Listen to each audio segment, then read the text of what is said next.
Soek allereerst die koninkryk van God. Daar is 'n lekker soek en daar is 'n sleg soek. Om na jou bril te soek is 'n sleg soek. By ons huis kom alles tot stilstand as my bril of 'n kind se das soggens soek is. Ek soek ook daagliks na my beursie of my selfoon. Dan is daar ook lekker soek. Om in die wildtuin te ry en te soek na diere is een van my gunsteling soeke. Maar dan is daar 'n belangriker soek, die soeke na die koninkryk van God.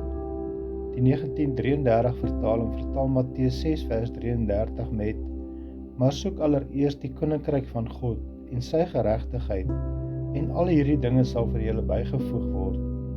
Die Griekse woord vir koninkryk is basileia. Matteus 6 vers 33 roep God se kinders op om God se dinge eerste te stel, om elke dag in ons handel en wandel vir onsself af te vra: waar is God se basileia?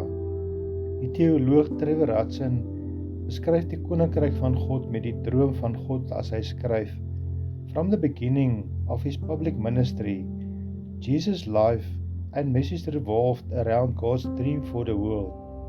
In the familiar language of the first century Jewish world, he called his dream the kingdom of God.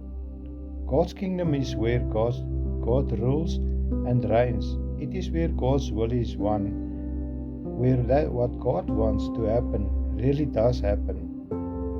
Ons is elke dag blootgestel aan verskeie keuses en geleenthede.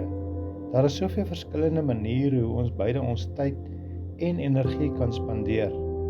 Elkeen moet daagliks self die keuse maak.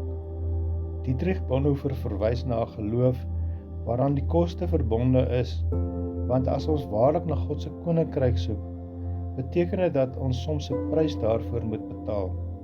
Martin Luther het geskryf: The kingdom of God does not consist in talk, but in power. That is, in works and in practice. Waarna soek jy tans in jou lewe?